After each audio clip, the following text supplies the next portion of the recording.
A cutie. I'm sure that's a little cutie pie. Um, well, we're at 12 o'clock. We'd like to start and finish on time. First, I want to thank the audience for coming. I know people will be popping in late as we grow. This is a new subject. You're going to start to hear more and more about this subject, and we're honored to have Diana McElroy. Diana, welcome. Thank you. Thank you so much for having me. Thank you so much. And this is one of the things that we'll talk about is we're working with Diana and some others to put on a cannabis entrepreneur conference. That what are we calling it, Diana? The Cannabis Conference. The Cannabis Conference. Yes, taking canna and taking the essence of what an entrepreneur is and combining them and showing them how to succeed in this industry.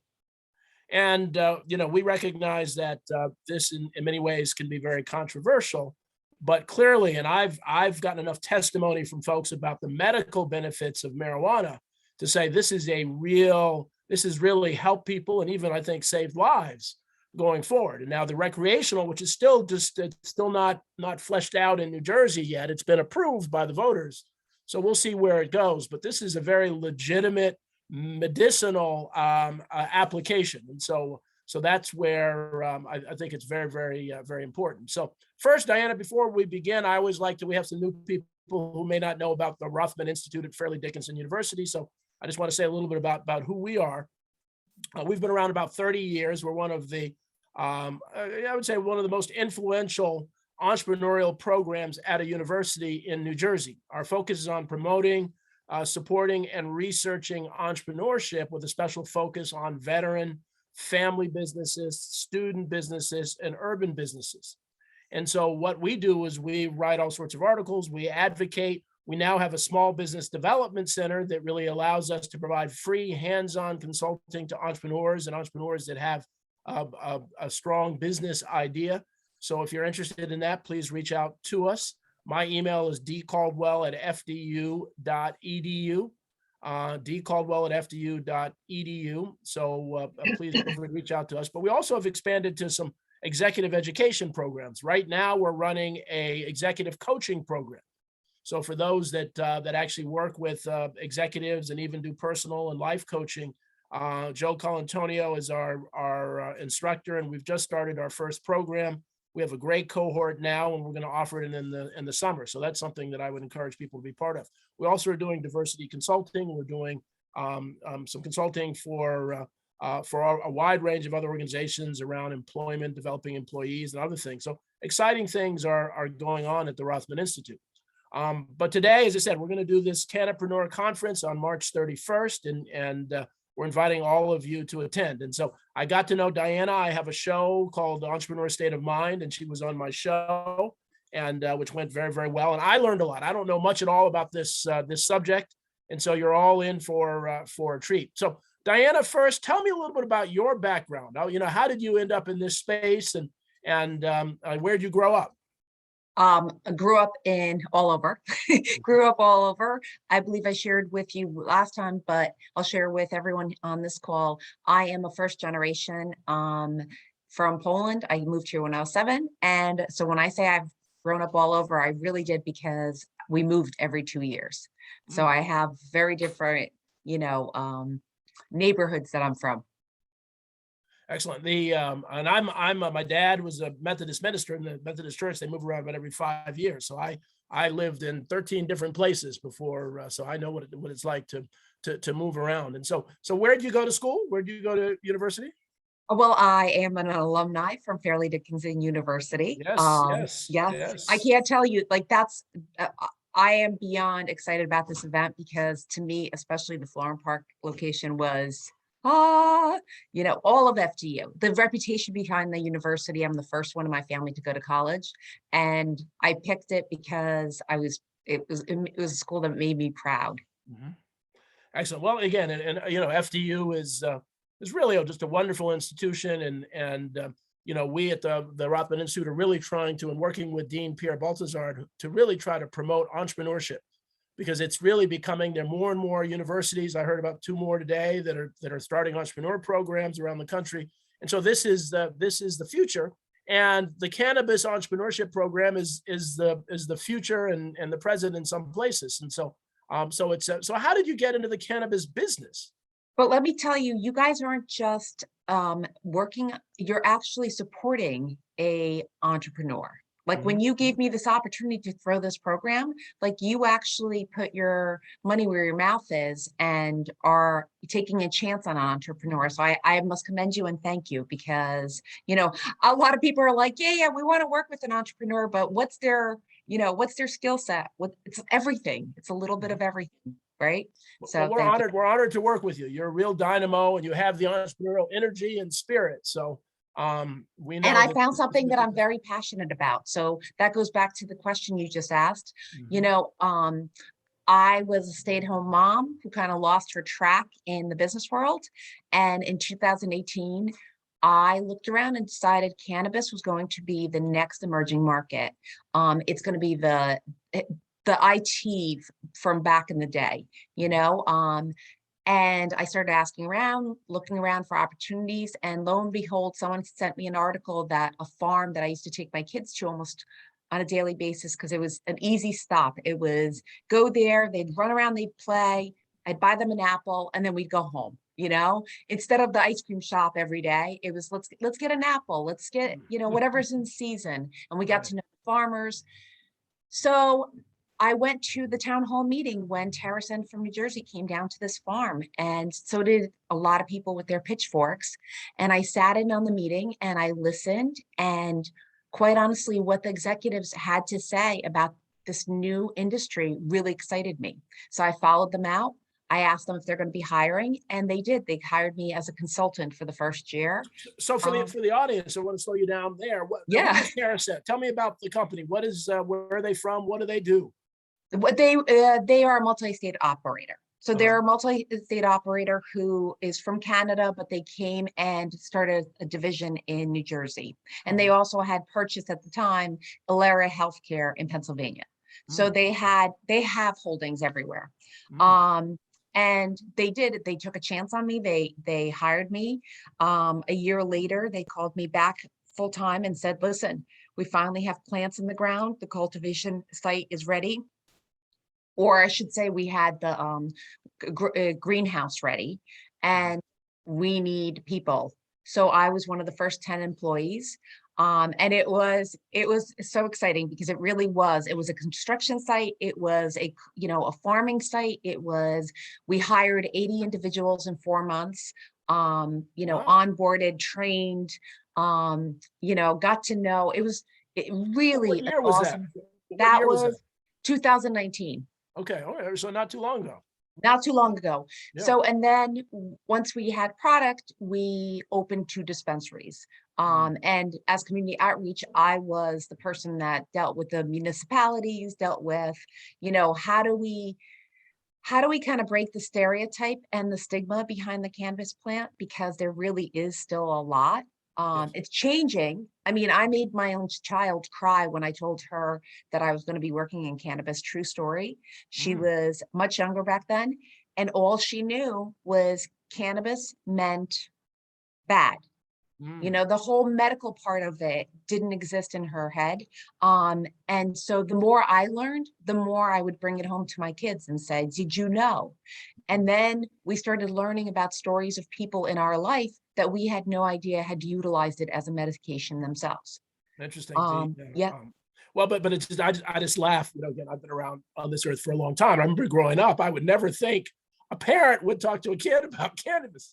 It's That is totally backwards from when I grew it, up. So it it's is so very backwards. interesting. I'll share with you what actually changed the stigma for my daughter. She's always been like, very righteous. Like she believes in law. She wants to be a lawyer. And a boy in her class, when the class was asked what their parents did for a living, a boy in her class stood up and answered for her because she was too, I don't want to say embarrassed, but she was embarrassed. And he Interesting. stood up and he said, her mom works for a medical cannabis, and medical cannabis is a medication. And you know why he said that? Because his sister had stage 4 cancer, Oh boy. and they utilized cannabis on her.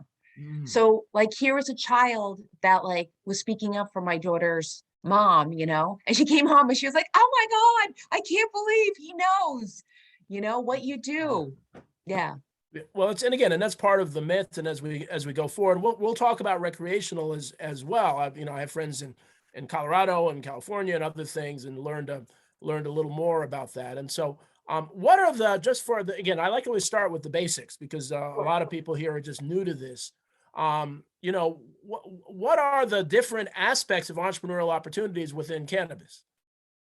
Oh boy. And So and there are a lot. I mean, there are a lot, and so it's important for people to even now think about. It's not just about selling, right? It's not it's just about not, selling. it's not, you know what? I'm gonna go through.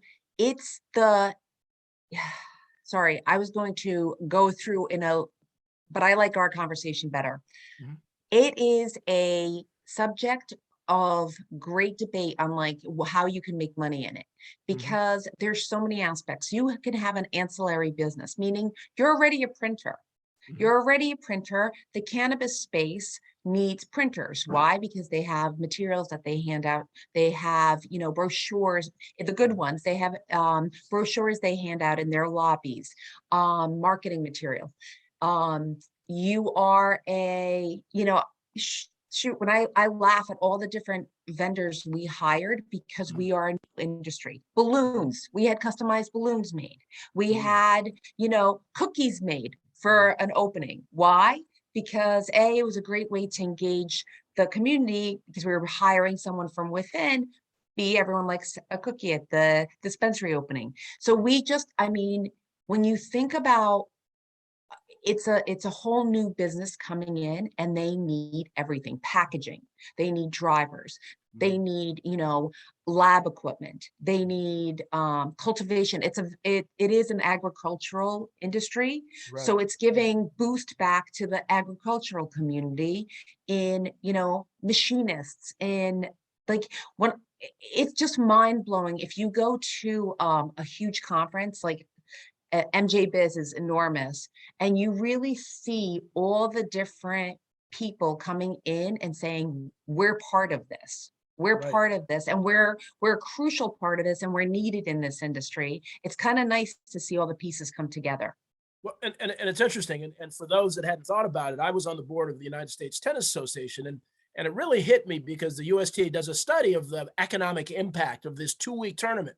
And actually, the USTA, the US Open, actually has greater economic impact than all of the Yankees, Mets, and Knicks games combined. And so, what Yep. we're talking about is the economic impact of this on not just you don't have to ever have touched or smoke or believe in this, but you can do all sorts of things. Everything from, and I understand some people can do banking. They can't do regular banks because of the federal regulations, but you can do banking. You can do, I mean, virtually everything. And so that's where it can really be a driver of economic growth wherever it is.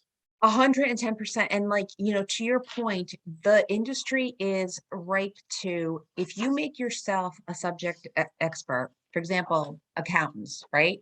Mhm, The taxes behind this industry are completely wacky.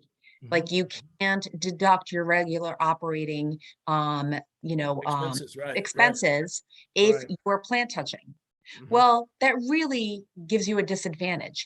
And there's ways to, I don't want to say work around it, but there's ways to understand how to work within those confines. mhm. 280 tax is what it's called. So you need an accountant who specializes and understands, okay, this is what is allowed, this is was not allowed. Because it's not a normal business industry. So right there, the accountants get a new job, right? Mhm, Like, mhm, awesome, there's opportunity for accountants, that there's opportunities for people, but I don't want to scare people off, because that 280E tax really mhm. only has to do on plant touching. And most people that are entrepreneurs are ancillary businesses.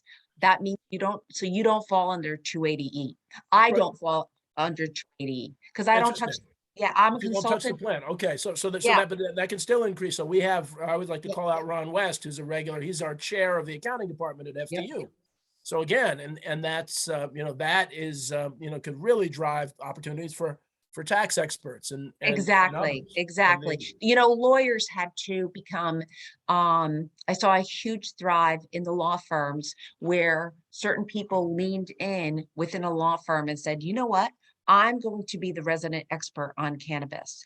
mm, And their careers have skyrocketed yeah. because, how do you differentiate yourself? Well, you differentiate yourself by becoming the expert in an emerging market. That's how you differentiate yourself. You might not be a better lawyer, but man, you know the laws of cannabis and that's hot right now. So you could increase, I've seen young attorneys come up much faster in the ranks because that's what they provide.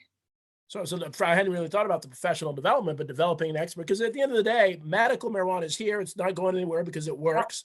But Nope. the recreational has been approved. So if I was a young up and comer, I would think about that. So tell us about some of the other slides. Okay. So, Yeah. why cannabis and adult use versus medical use? Mhm. Cannabis has so many advantages to it that it's not even funny. Like take the hemp plant alone, which was criminalized. The stalk was used for, or excuse me, stalk was used for the fibers for paper. It was used for clothing. It was used for, it is the most subs what's the term? Oh, I'm so sorry. My ESL is kicking in. Say sustainable Mhm. plant in the world. Wow. And it's Wow. one that utilizes the sun better than any plant. Like a cannabis plant will find the sun and they'll grow up to 20 feet, the hemp plant, which is a family member of the cannabis family. And, we don't have enough research, but there are so many studies showing that cannabis can help in cancer. The cells actually don't grow. They are, Rick Simpson oil has been proven to stop the cancer cells from growing and expanding. So it slows down the cancer. Maybe doesn't stop it completely, but it slows it down. And at the same But one of token, the problems, to stop you there, so one of the problems I understand is because it's illegal federally, there's not as much research on it. So there's no research. it's that There's catch no 22 is that it's illegal, so you can't research it. And so So this I is mean, what's who happening. knows what it can and can't do. Cannabis is the biggest growing international industry. Why? Because we as an industry have to look past our own borders because we all have something that's stopping us. So for example, in Israel, they are really a lot more advanced than we are on research because it's allowed there. So our industry looks to Israel and says, tell us what you know. We want to learn from you, or we want to send people to learn from you, which is pretty amazing because this is a new industry and already it's international. Mhm. We look to Denmark and Holland on how to be better agriculturally. Why? Because they're rocking it, Mhm. and they have been in other aspects. So we look to them. So it's funny. It's some industries start out and they have like a small scope. This one really has a big worldwide effect to it as well. And a strong footprint. So yeah, let's take us through some other slides. Sure. I like them. So all right. So yeah, talk about this. So this is, there's so many layers to this, and I won't bore you with all the facts, but let's break it down. There's a bunch of rich white folks who were not going to benefit from this industry coming to market. They were not going to benefit with it staying in market because actually hemp and cannabis were used. They were mandated to be grown. In England, back in, I want to say the 1930s, you had to verify that you will grow hemp in order to get a citizenship in England. It was mandated that people, because it was such a renewable source, and it was during the wars, clothing was made from it, parachutes, prior to that, the wagon covers were made from hemp. Mm. So, but the problem is it started infringing on someone's pocketbooks. Right. And the pocketbooks that it infringed on were mainly paper. They were, they looked around and said, there's a number of families that looked around and said, oh, this is not good. This is not good that this, this product that's so easy for people to grow is going to stop our business. So what did they do? It's the lobbying campaign and they outlawed it. They outlawed it. And at the same time, it was a really easy way, very easy way to become racial with it. Why? Because Mexicans were bringing it up. Oh, well, it's a bad thing. So look at the Mexican men. You know, there was actual ads that said that if it made Black men more confident to approach white women. And there was such a racial divide back then I didn't that realize like, the oh, there was history. the history is so ugly. It's I knew so it was ugly. out. I knew it was outlawed. I was actually in South Africa in 1986 during apartheid, and they were talking about hemp and all the stuff and why it was outlawed because it did infringe on Yep. certain businesses. But it's like bamboo that it can be used and all sorts of things. And as we go forward, now I did hear, and John Harmon, my friend, who's the executive director of the African American Chamber, sent a letter to the governor indicating, and I'm big on New Jersey certified veteran businesses, New Jersey certified women businesses, New Jersey certified minority businesses. And none of the certified New Jersey businesses have been awarded any license with this because of the requirement that you have to own property to control that. And so it really has not been, and again, I'm this advocate, if you're certified in New Jersey, you should get a priority to do things in the state. And so that history is very important, and the president, and there are people advocating, and I think New Jersey will hopefully get it right going forward. Well, they're trying, and I hope their momentum behind it and their rationale behind it is they're going for social equity first, which I agree with. I hope that, it's funny on the flip side, guess who kept this industry relevant? Right. Guess who kept growing? Guess who kept who understands the plants? Guess who understands, imagine tomorrow tomatoes are outlawed, right? No tomatoes. Right. Well, I'm going to tell you, my Italian friends are still going to grow tomatoes. Why? Because it's part of their culture, because it's what they do. And they know that the tomato is not hurting anyone. Right. So it's Right. the same, and Well, now yeah, it's, yeah, it's right. And there's so many things that are there. And so I always say, follow the money. One of the things I learned at Wharton is always follow the money, and you find answers to all your questions when you follow the money. So good. What other slides do you have? sure. So New Jersey and where we are. New Jersey, there's right now, a survey came out that there's 8 states that are going to balloon up, and they're the ones that are really going to be the revenue makers. Mhm. And New Jersey is on top of the list. So that's what's exciting in our state because when we go into, by the way, I don't like recreational, I like adult use. I'm very specific about it, and that's the mom in me. I think, as I tell my kids, you can't drive, you can't drink, you can't swear. I could cuss. You know why? Because I can. You can't use cannabis either, unless you're a patient with a caregiver. But even then, children only can become patients if they have caregivers who are administering Right. Okay. Okay. you know. Well, that's So I like the term adult use. When adult use comes out, they had a date of February 22nd of this year. We're not going to meet that deadline. We're not going to meet that deadline because there's a lot of one of the reasons given is Jeff Brown just stated that it's not a concrete date as there's not enough buy-in from the municipalities. That's just one of the issues. There's many other layers to why we can't as a state.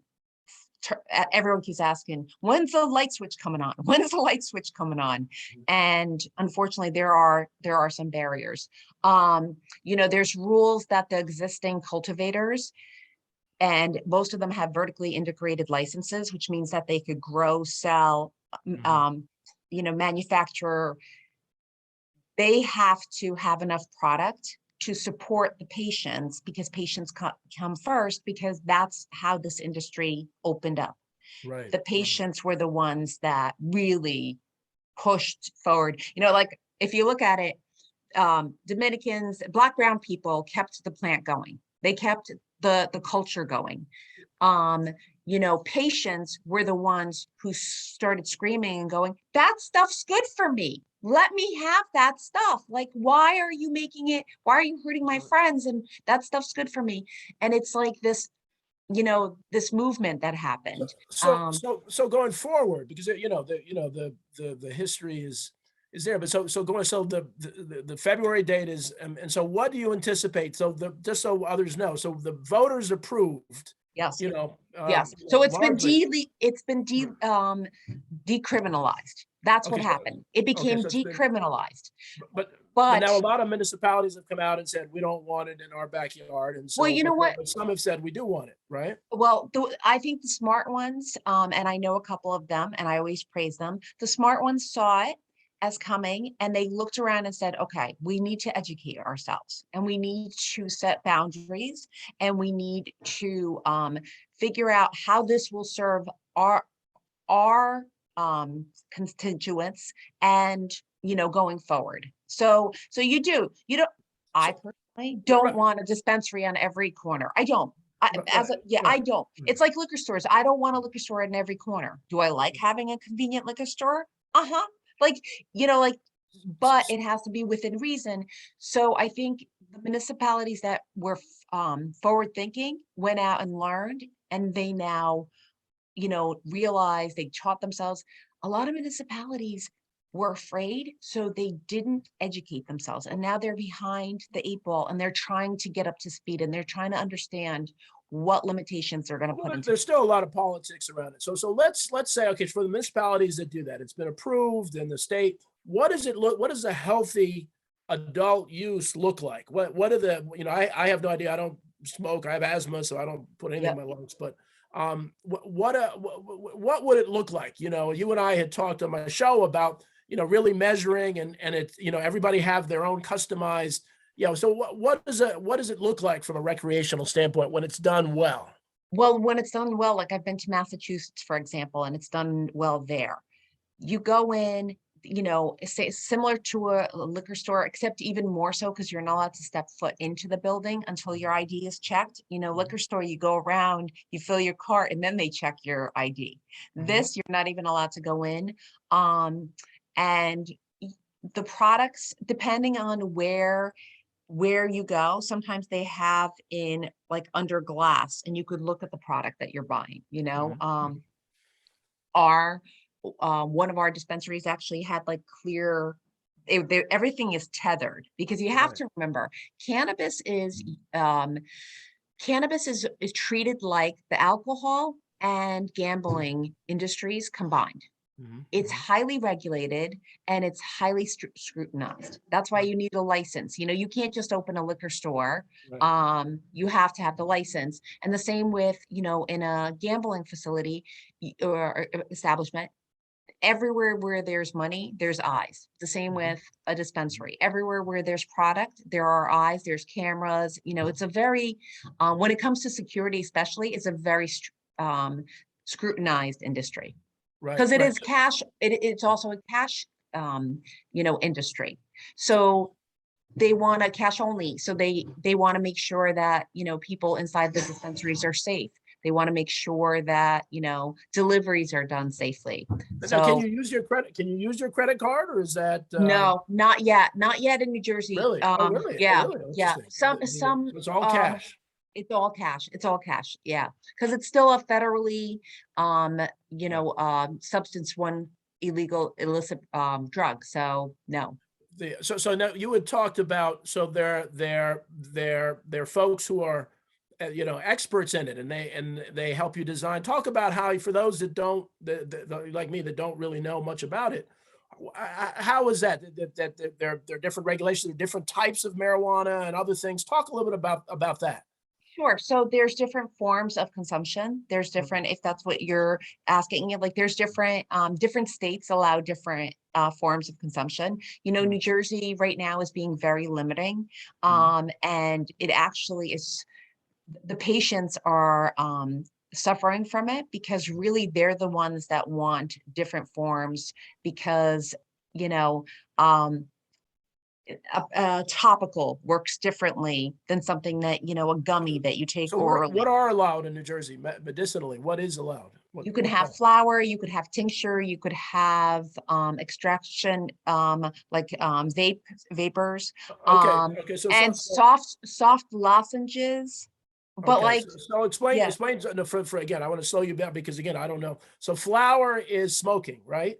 yes, flower is the Is it old fashioned, yes, the smoking. old-fashioned Yep. cigarette? And Yes, tincture is yes. what? What is tincture? Tincture is a droplet. It's a very Okay, condensed form of okay, cannabis, and okay. it's usually clear. And you put it under your tongue, and yes, it goes through your gut.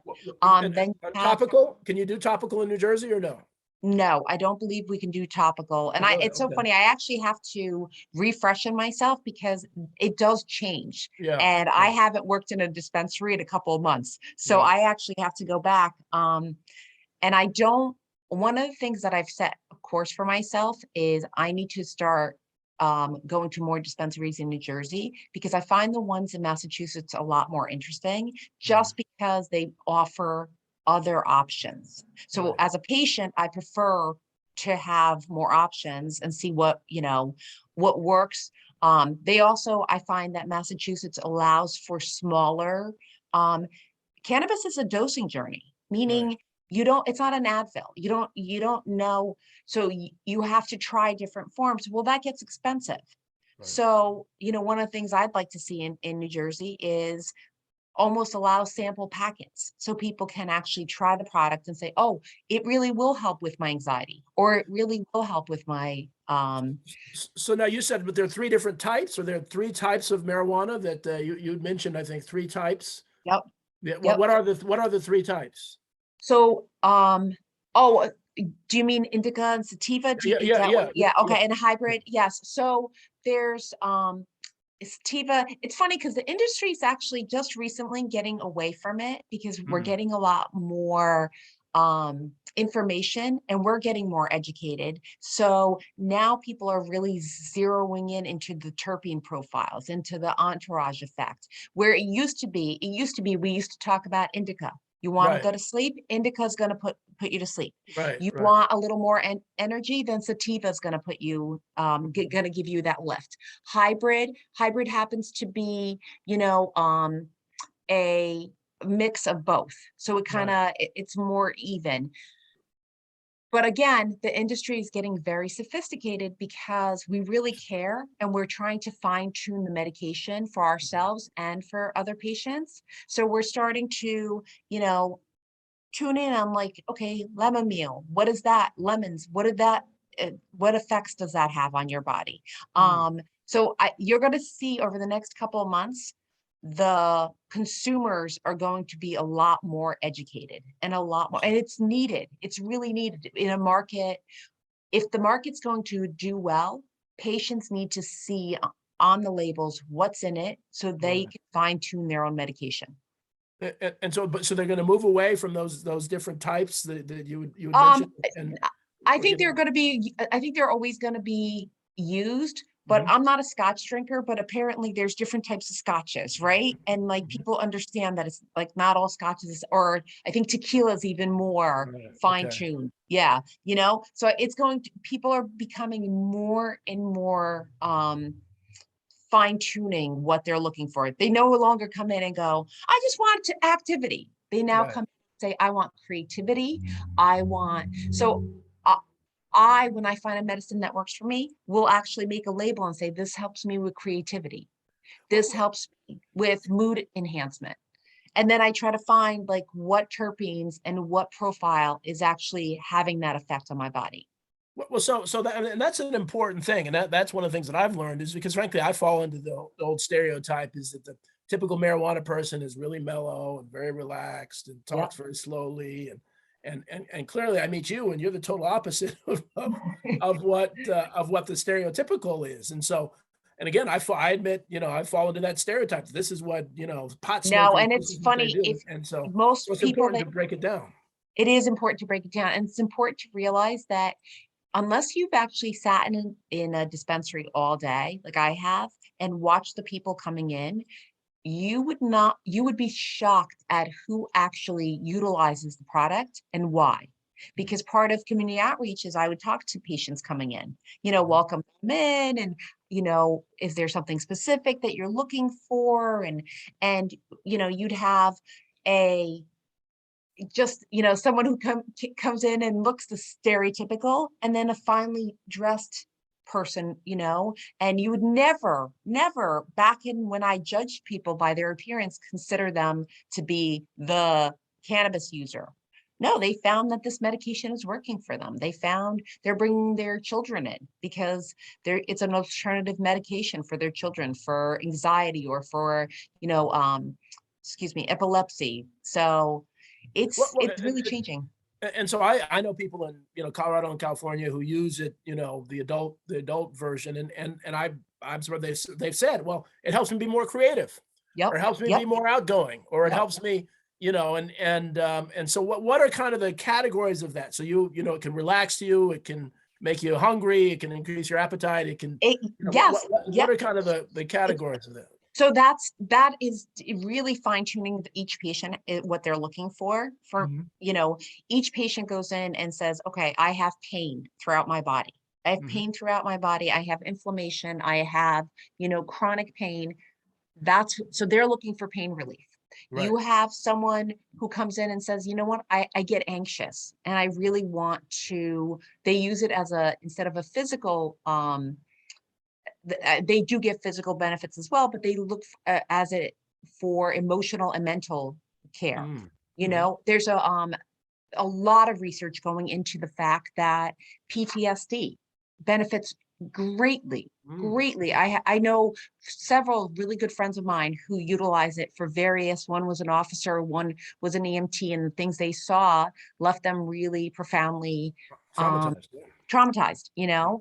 That's why vets should be allowed to use it. I mean, veterans especially who has more trauma that they openly expose themselves to than veterans, Mhm. so there's so much out there that has to be taught and also broken down. And if we get, for example, if you are in a state-run facility, you can't utilize this medication.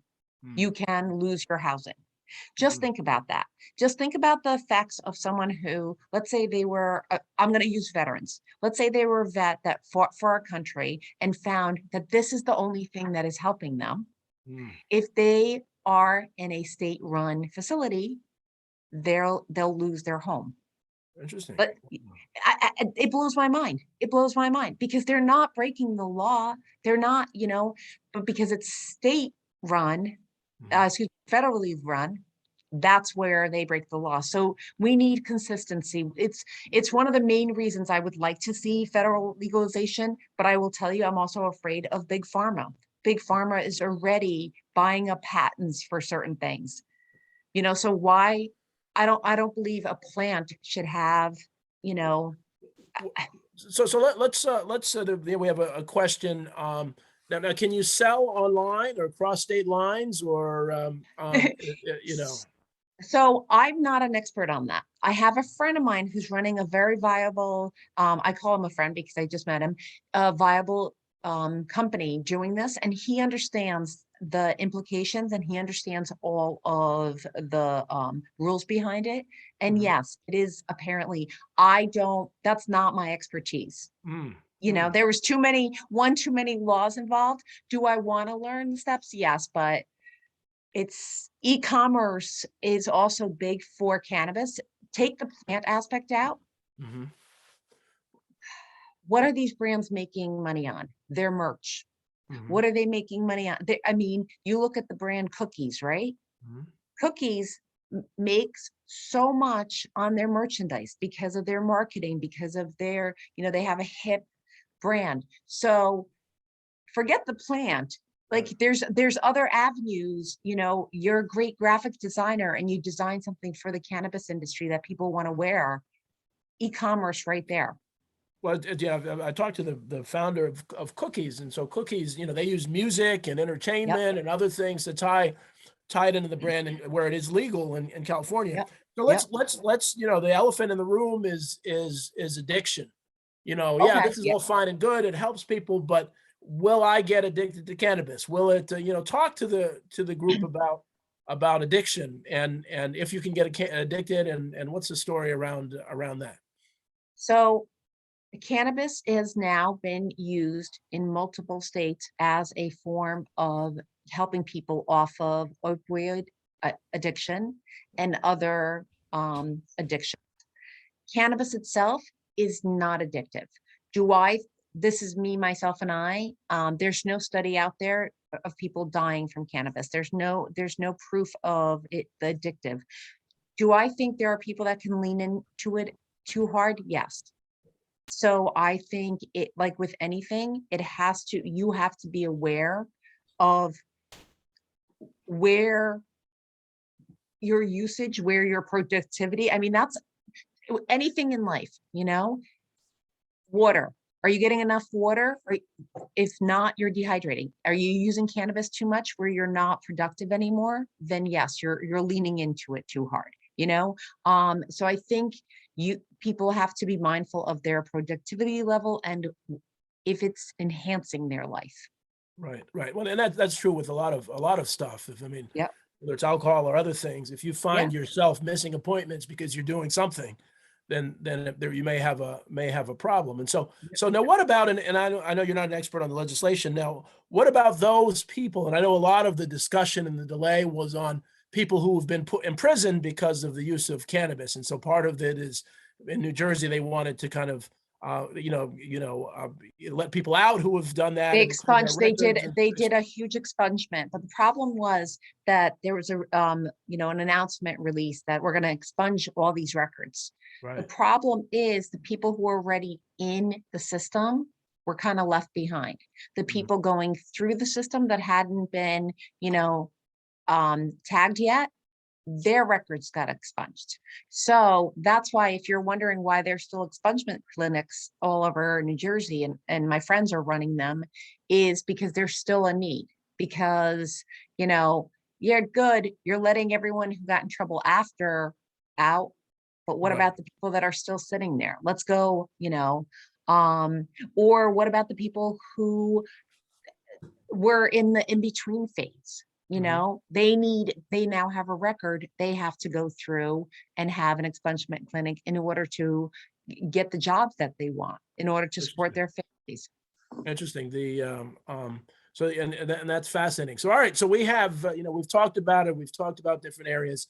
I'm an entrepreneur. I'm doing whatever, and I want to get involved. And so, Diana, how do I do that? Who do I reach out to you and say I have a printing business, or I have some other business? How does someone get involved in the industry? Well, ta-da! Thank you for queuing me up. Perfect timing. One of the things that you can do to start off with is attending our conference. And the reason being is our conference is going to be filled in a room full of people who did exactly that. They took and saw the train coming, and they jumped on the train, and they've learned the lessons, and now they're ready to mentor the next person. And a lot of these entrepreneurs that have and are in the business, they've turned into consultants because they can't handle the work themselves, so they want to teach the next entrepreneur. And they want, or let's say it's a lawyer who comes into the room and wants to become a cannabis expert. Well, come meet all the other lawyers that are doing it already. And, it's a band of brotherhood in this industry where people really do, share information.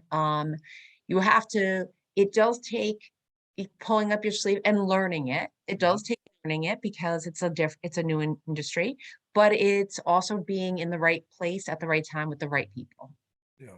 And also being, as I said, really understanding the medicinal benefits and others, that you don't have to be,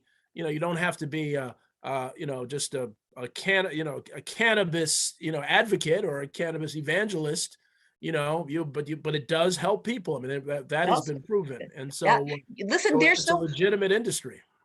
There's no shame in my game to admit that I came into cannabis because I saw it as a viable business and an industry. I saw it as an industry that a female who had stayed home for years building, I laugh. I'm like, you don't just show up at a PTA meeting. You volunteer, you run the things. You don't just become a member of the Moms Club. They throw you into projects. You're running huge charity. but how this industry took that skill set and said, oh, there's value in that. Mhm. And not a lot of industries do that. This industry is one where if you are creative at what you do, it welcomes that creativity. You know, you don't have to do it the same old way that it's always been done, because they're actually, this industry is thriving on people who are shaking it up all the time, every day. Right. So there's so many avenues to grow, and there's so many resources out there. And that's one of the, you know, the things that I'm most excited about with our Cannapreneur conference is putting putting everyone together like a snow globe, shaking them up and say, now you all meet, now you all benefit, because, you know, I want to put patients in the room. Why? Because the patients are going to teach the history, Mhm. and the patients understand the inner workings. I'm going to put, you know, politicians. It takes, there's so many facets. There's so many. Legacy market. Mhm. The legacy market is important in this industry. Why? Because like I said before, they're the ones who kept the culture going. Mhm. And without them, we wouldn't have a market, you know? And So, I think one of the important things is that, yeah, I mean, you look throughout history of all the opportunities. I mean, if you invested in real estate and, you know, in the early part of the 20th century, you know, if you invested in IBM when the stock first came out, if you invested in Google when the stock first came out, you know, so there's an opportunity now for people to get involved in something that we all know is going to be a big deal, you know, oh, whether it's a whether huge, yeah. And it's whether funny. we use it or not, it's going to be a really big deal. And so, you know, it's worth exploring and probably putting your hat in some way. Oh, yeah. And, you know, and sometimes, you know, people think that they have to jump in with both feet. Sometimes it's just even in partnership with someone else, you know, sometimes it's just being in and saying, huh, I'm already doing that. And why don't you lean in on me? You know, cannabis is just an entryway into a new industry. Like that's what people have to realize. It's a new industry that needs so many different, you know, widgets. And are you the widget provider? Well, there's another aspect of it that we haven't talked about is the nonprofit side. So if you're Yes. in a nonprofit or with a nonprofit, what happens is this is a very rich cash business. And you know, I have a foundation and people have approached the foundation to say, hey, we'd love to partner with you because you know, we'd love to utilize some of the profits to really make a difference in the community and help people who are struggling. So they know, those of you that are in the nonprofit business that are listening, there are real opportunities to get funding to continue to do social good through the nonprofits. And I think that's even a requirement, isn't for a lot of the cannabis businesses. Yes, they have social equity initiatives. They have, you know, good community initiatives. They have, you know, I'm listening to you talk, and think about all the research that's going to be needed, you Mhm. know? Think about all the research that's going to be needed for, like, even institutions such as, you know, FDU, like that there's going to be federal grants on, like, okay, the public has spoken, they want this research to happen. We want to be the school that the research happens. You know, Mhm. I'm just throwing that as an example. Like there's going to be so many opportunities for different avenues to get be a part of it, you know. And yeah, the medical, I think medical coming down the pike, doctors, nurses, everyone's going to have to learn about cannabis. So Yeah. yeah, well, so you had early on, you had talked about, especially being an FDU alum, about the opportunity to kind of connect this with some of the business classes. So talk a little bit about kind of your vision of how can this be instrumental to students in a business school like Silberman at FDU? Oh my goodness. So, you know, okay, one way I look at it is take everyone from the legacy market, right? They know how that part works, but now they're coming into the the market itself. They need business training Mhm. because, you know, they understand that part, but it's how do I now make a business plan? How do I now, you know, get investors? How do I now build something from, you know, I've done the hand, it's like being a great baker, right? You could be a great baker, but to open the bakery, you have to almost go back to business school, business 101, and say, okay, this is what it's going to take. This is what I'm going to need to find investors. I'm going to need to write the business plan. I'm going to need to understand how to keep my bookkeeping differently. So there's an avenue for the schools. You know, people who find it to be an interesting category. I know a lot of students who are going to pick it because they're just darn curious. They're just darn curious and they love seeing that word on their syllabus. And then they realize, it's a real business. Like it's a real, like I have to learn about, interstate commerce. I need to learn the laws. I need to learn. So there's a whole curriculum that can be built on a new industry that really teaches. But Well, the other side though is in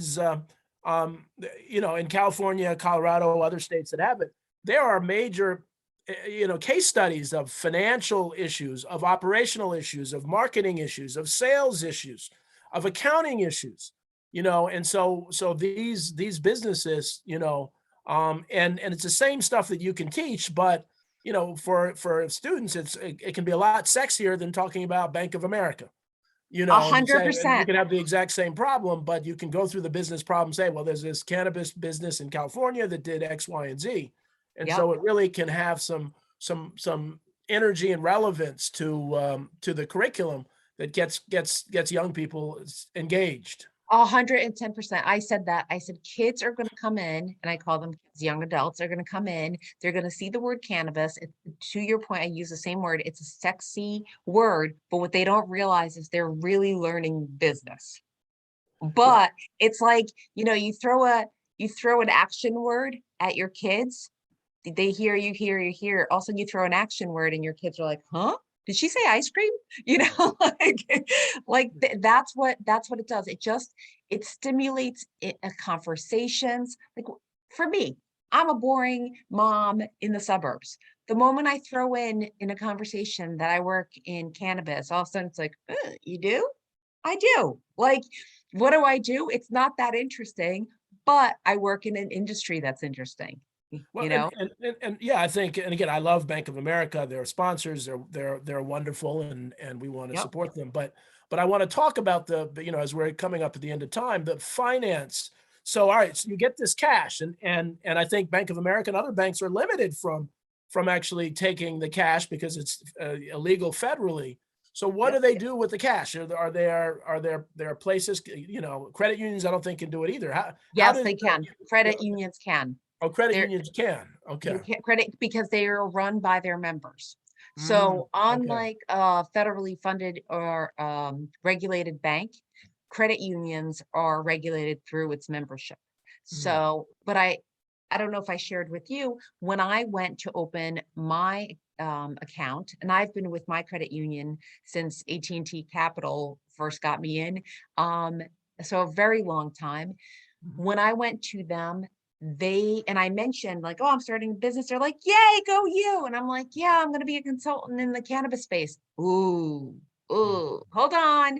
And the woman actually had to call me back hours later. And I'm like, listen, you have my mortgage. You have like, we've been friends for 30 years now. You don't know if you want to be my friend. But they had to ask the uppers. And yes, credit unions allow them. But they thanked me for mentioning that I am going to have cannabis clients, because even for credit unions, there's this little gray area. So yes, banking makes it tough. There's a new bill in Congress right now, the Fair Banking Act. I mean, cannabis has our hands are tied. And it's not fair. The interest rates were charged, the banking fees. Oh my God, I just had a client opened up a new bank account. And it was $700 for him just to open up the account.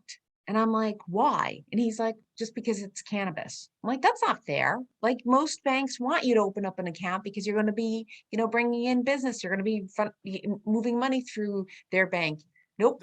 And then there's other fees on top of that $700. And then there's other, So what kind of bank is it? Was that a credit union that did that? that Or wasn't, that wasn't, that was a a private, valid, the private yes, bankers yes, yes.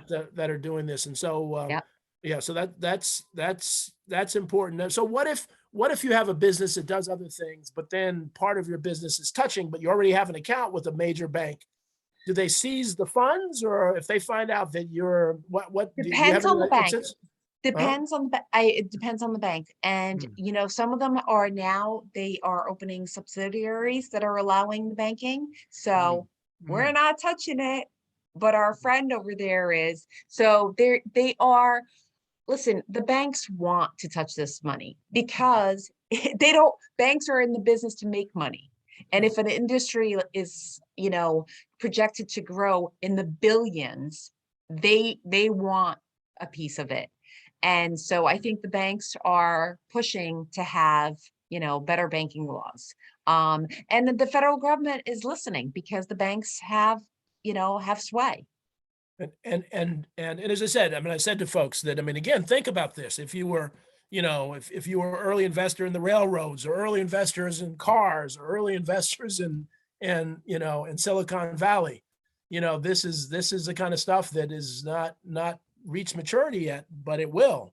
And Yeah. so as you, what are the odds of the federal? What are you hearing about the federal making it legal? Because if once it's legal federally, that's a game changer. That'll change everything. It will. And What are you hearing? it's not going to happen anytime soon. Really? Yeah. Yeah, the Democrats have their own act, you know, the Republicans have their own. And it is like with anything, you know how when a law is being written, everyone throws their little bit into that law, into that bill. So Yep. like, you know, it's like my kids negotiating for something Yeah. and they just a little more, let me push a little Right. more and push them a little more till finally I'm like, you're not getting it. Like you pushed me too far. And that's what's happening with a lot of these bills is they're just adding on. Everyone has an angle. I think that's just the way that government is run, is everyone wants to see their objective in there. And you know, quite honestly, the industry is not sure how we feel about it because with federal regulation or deregulation, it's who's going to own the industry? Are we going to lose the industry? Are big corporations going to come in? Like I said, big pharma, are they going to come in and just swallow it up whole? And then there's not going to be these opportunities for an entrepreneur like myself. There's not going to be these you know, so it's a mixed bag. But then with federal Decriminalization. decriminalization, Yeah. decriminalization, we could have better research. So Mhm. that would be beneficial to patients. We could potentially have the products covered by insurance because let me tell you, they are extremely expensive. The medication is extremely expensive. And if you want to do it right, you want to go to the dispensary because you want your products tested and you want to know what's in them and you want to understand the THC level and you want to be safe. But no wonder there's a legacy market or still going on or an illicit market going on because the patients can't afford it, you know? So that's like a plus if it was decriminalized federally, that insurance companies would hopefully have to pay for it, you know? So I didn't realize that the medicinal stuff is very expensive. It is. And so so is Really? the adult use. The market, it's not cheap. It's not cheap. Right. That's why, you know, we fight to keep the taxes down. That's why there's a cap on municipalities that they could only add another 2% tax on it. Because look at what happened in California. They're taxing a product 47%. No, Wow. thank you. I'm going to go buy it on the street corner. Right. Because like I already pay my city taxes, I pay my home taxes, I pay my blah, blah, blah, and then you're going to tax my medication 47%. Like, Interesting. yeah, that's why California is sinking. Their illicit market is going rampant because people are looking and going, not worth it. You know, yeah. Well, so we're at the end of time, and so Diana, I want to thank you. You're always a wealth of information.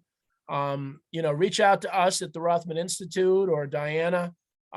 Did you provide could you put in the chat your email? contact information, put that in the chat for folks.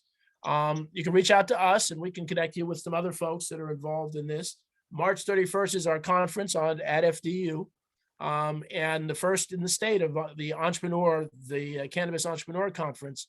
And they'll have a lot of information, a lot of contacts. How do you grow a business? How do you create a business? How do you get into the business without even touching marijuana? And so so it's a great opportunity, especially for small businesses. So I want to thank you all for watching. We had a great crowd today. Have a wonderful weekend. It's snowing. Stay warm and dry. Take care. Have a good one. Thanks. Bye. Bye. Bye-bye.